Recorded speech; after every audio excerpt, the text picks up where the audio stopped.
All right. Good afternoon, everybody. Today I've got a bit of an unboxing. It'll be quick. Just a first impression and unboxing. Waiting for a little bit better weather to do some testing. So this is, just picked it up, Bailout Benchmade. It's the 537GY. That's the CPM 3V bug out. Little brother.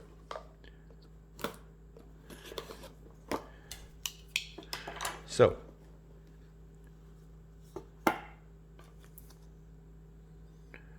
usual, in case nobody's seen them, just explanation of warranty, what's covered, what's not, their life sharp policy, and here it is.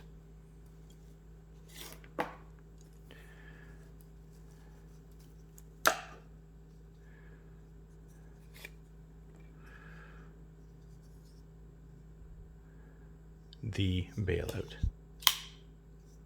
Very nice.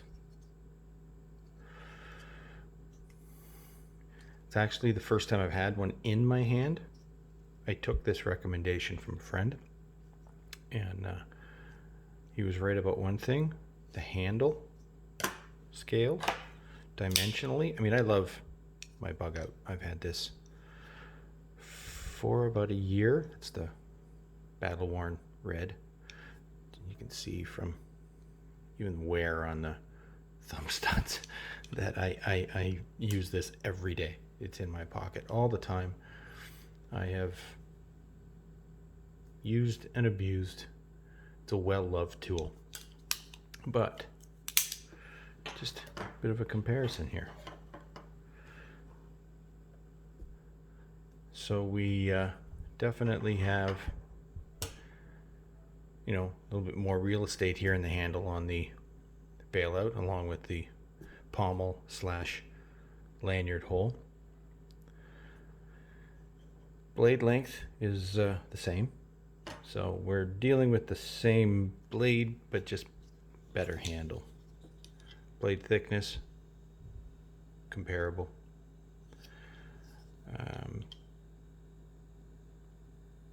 That's a good shot of the length difference. So there's our handle.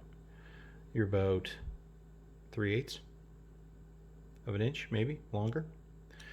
A tiny bit wider this way,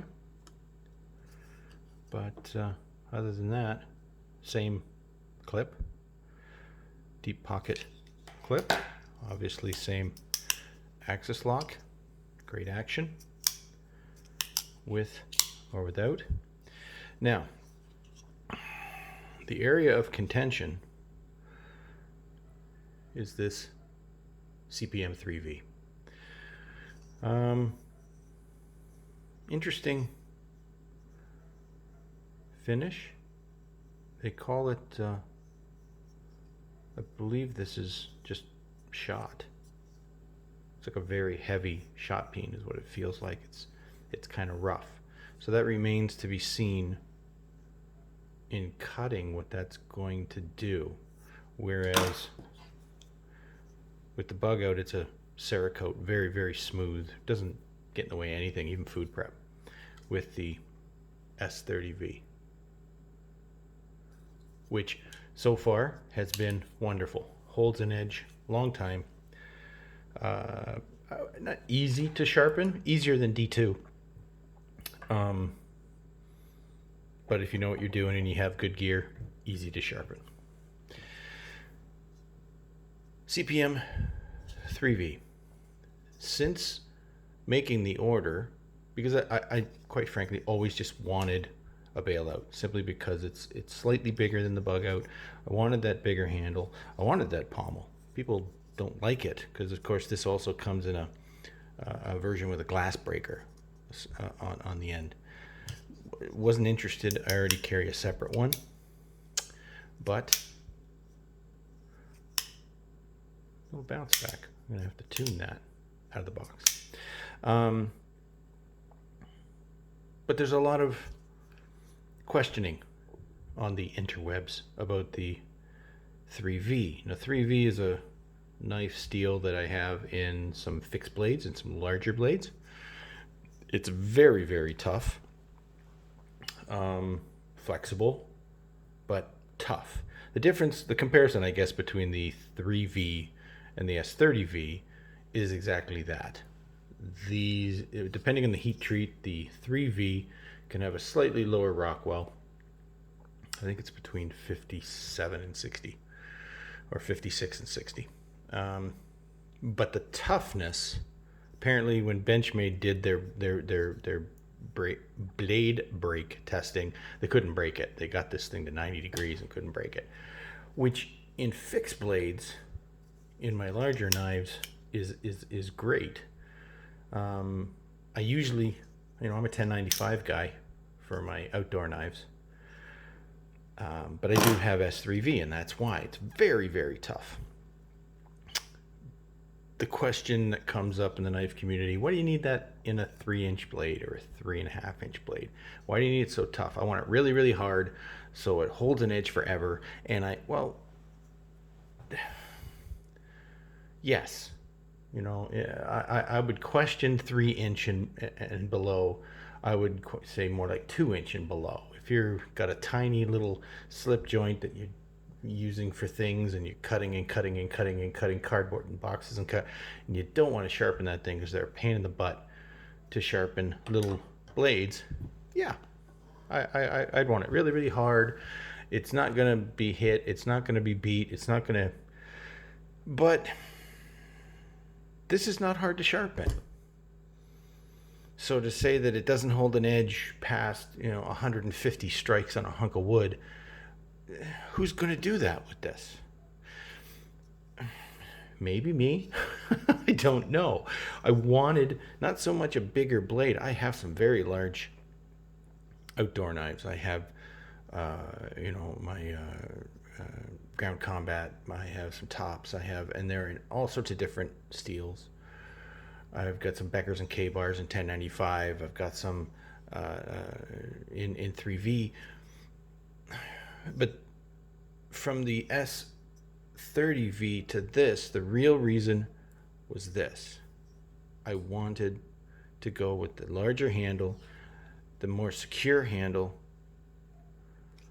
This is a freaking great EDC. It does everything. I eat dinner with this. This is the knife that I use for food prep. It's the knife that I use for eating. But it has its limitations if it ever ended up in a situation, or I did, and I don't mind carrying 3 or 4 knives at a time, so it's not a one or done for me. But if we're ever in a situation and there was some stabbing involved specifically, this is going to slide. It's got some jimping here. This is great for everyday use, for cutting, but if you ever got into a situation or you needed a real task orientation that needed some stabbing or prying or hole drilling, this is going to slip. In contrast, the Bailout has the recurve thumb rest. This is not going anywhere. This is task oriented.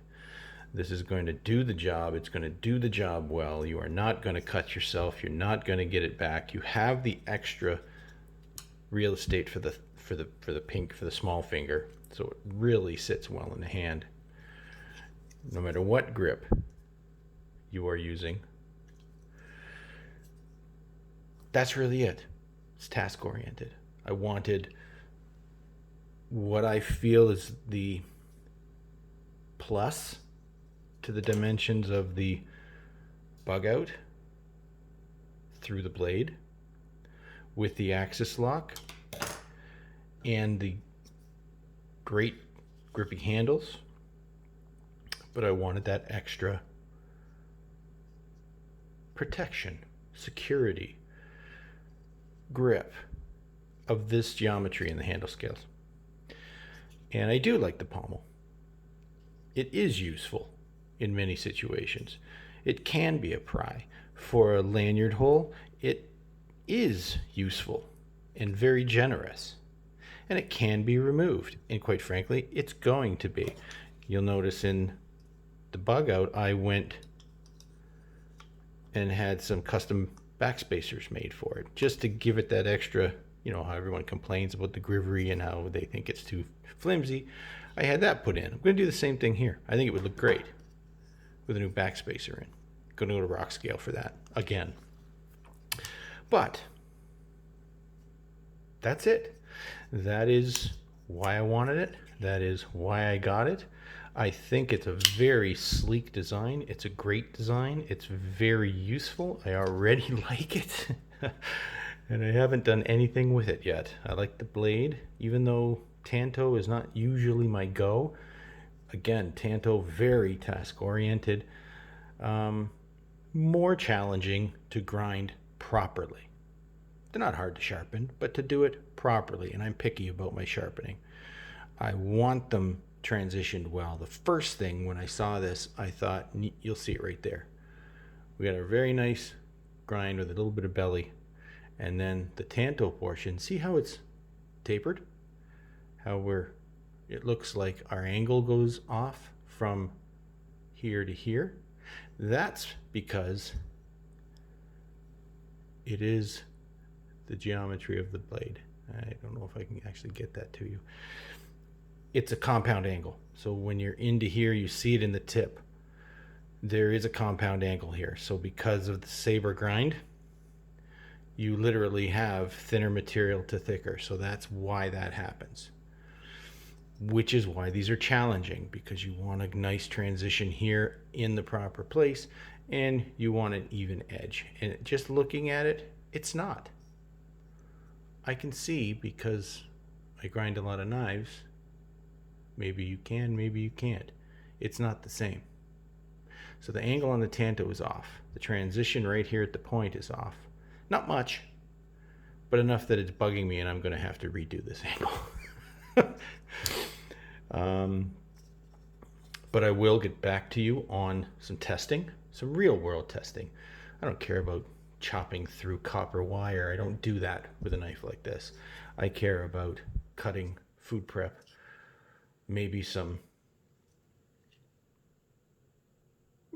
defense stabbing. We'll have to get into some logs and some wood and see what this thing can do. But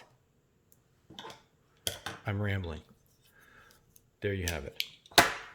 Benchmade Bailout 537GY. That's in the CPM 3V. Like it, love it, hate it, it's here.